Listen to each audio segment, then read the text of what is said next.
vacation last week, so let's look at Philly's free agent haul. Paul George, Caleb Martin, Eric Gordon, even Andre Drummond to back up Embiid.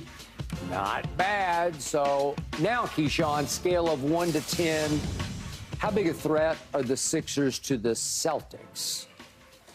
I still think it's a 7 because you got to look. Paul George. This is really all about Paul George. I understand that Caleb Martin, and I understand that Eric Gordon and Drummond. I get all that, but it's really about Paul George. That's what it's really about. And then once he slid over to Philadelphia in free agency, got his big money, was wearing an Iverson T-shirt, it now gives you that extra guy who can get you 20, 25 at any point in time in the game. Given the fact that there's been injuries with Embiid throughout his career where he's missed time. Paul George, not as significant, but he's missed some time too, but not as significant. He leaves from Kawhi to Embiid. If you miss Embiid for a period of time, can Paul George still, along with Maxey, have the ability to get you to an Eastern Conference final to see the Celtics? I believe so. I honestly believe that. They are better than the Knicks right now, just on the roster as it's constructed. They're a bigger team to me than the Knicks are. So, yeah, I think it's a 7.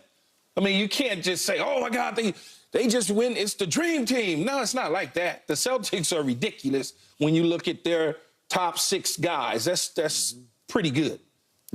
Yeah, look, I think it's a 7 or maybe 7.5, whatever you want to get up to, because the Celtics have so much more depth still. And we still have to see, I think the Caleb Martin signing actually is a big deal and will help them against Boston. He's had some great playoff games against Boston, including a Game 7. But we will have to see what they do with the rest of the roster, because we've seen you don't want to get into a Phoenix Suns problem. You don't want to get into a problem where you don't have the depth. Super top heavy. And by the way, the Celtics, it took them years of Jason Tatum and Jaylen Brown's era to build up that amount of depth. And it's what they didn't have on some of their, quote, playoff failures, because they didn't have as deep a team. So the Celtics are still the reigning favorites because of the depth of that roster, the experience now of that roster. But make no mistake, Paul George going to the Sixers is just such a perfect fit.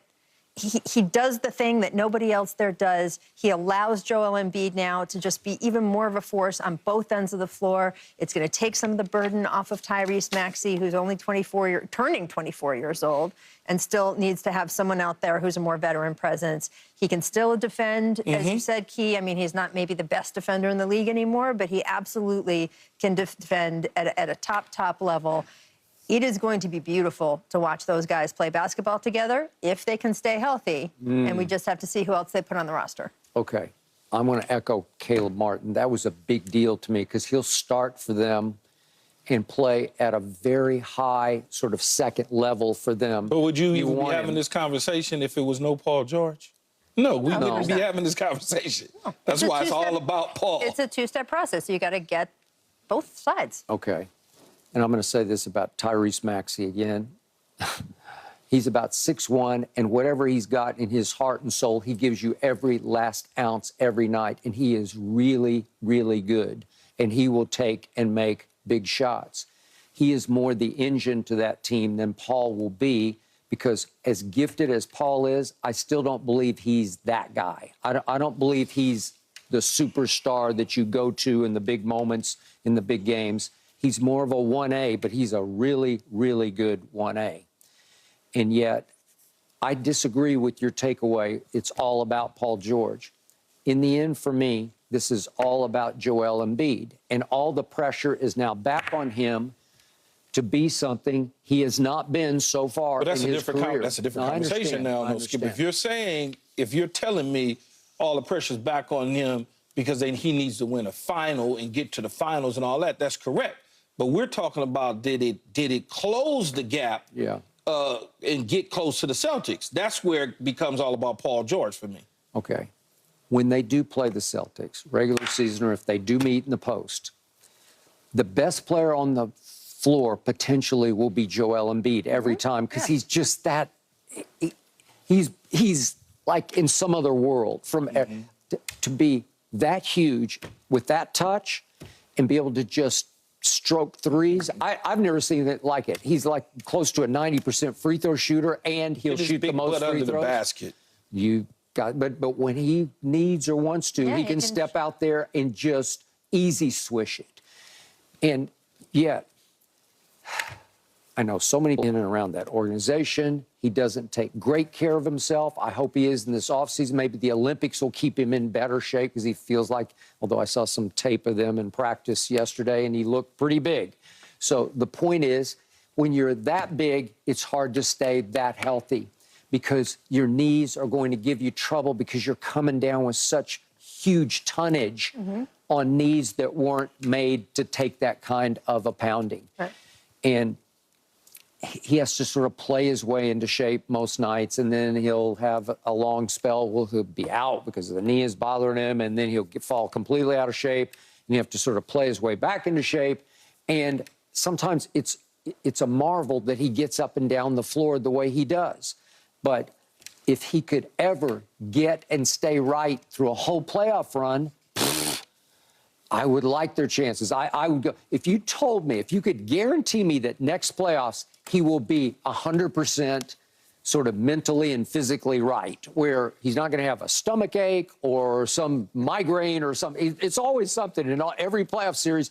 There's some, oh, he's got a knee sleeve. Oh, it's something. Oh, now it's this. Oh, if you could tell me we hear nothing wrong with Joel Embiid for the however long it is for the whole playoff run, I would go to a 10 because, yeah, if you put Paul George with Maxey and Caleb and Oubre, and I like Kelly Oubre a lot, then I'd say, oh, you got a chance. I agree you need some depth, and we're not sure how that's all going to sort itself out. But you want to talk about firepower? You want to talk about being able to match up with whoever five the Celtics put on the floor? Yeah. I would love that because they don't you can have Porzingis. I'll take Embiid. I just will. Yeah. He'll destroy Porzingis if he's right. And we've never seen a playoff run where he stayed right the whole way through. It's as simple as that. I'm trying to think. Where was he at 2 years ago when they played Boston? He was having knee issues. Yeah.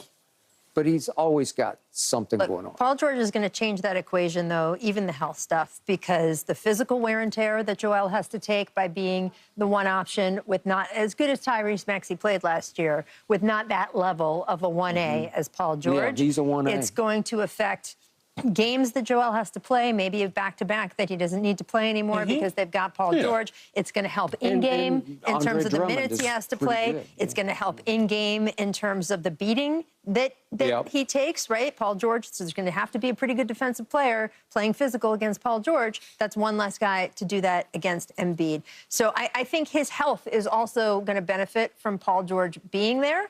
We'll have to see. There can obviously be freak things. You just have to remember, this guy not only won the MVP a year ago. He did. He was scoring more than a point a minute for a long stretch before he got hurt this past season. That's insane. It's insane.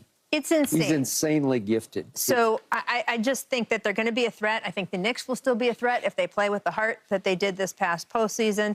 The Bucks, look, I know they had a bad season. The Timberwolves had a bad season 2 seasons ago, and they were able to rebound with the Western Conference Finals appearance. The Bucks still may have something to say. Giannis is very, very good. Dame Lillard is still very, very good. So I think it's going to be an interesting mix in the conference. Yeah. But I am so excited to see these three guys play together, especially if they can back up some of the depth, because I think that Paul George is going to do so much more for Embiid in terms of being a multiplier than just another person next to him. I think he's going to help Embiid be better physically, mentally, and he was already really good. Keyshawn, would you agree when Joel Embiid is right, when he is healthy, he's the best player in the league? Yeah, because he has the dominance like a Shaq, except he can shoot the three. He does. Shaq couldn't shoot the three nor shoot free throws. Right. So at the end, he's when you talk about just dominant force, you can't do anything with him. If I want to go out on the perimeter, I can. And if I want to get my wide trunk and put it on right there on the key, nothing you can do. He can. There are nights when I'm not sure he cares that much about winning, and there are nights when I see him get angry and locked down, and I say, that's Shaq. Yeah. You know, that. And he is in better shape than he used to be. I don't know how he reported. I don't know his weight at Team USA training camp, what he weighed in at, but he has made more of a commitment to that. So he knows that's the knows. direction he has to knows. go in. No, he's high IQ. He gets it. Whew. But sometimes he doesn't. Okay, if you are a Clippers executive, would you really be okay?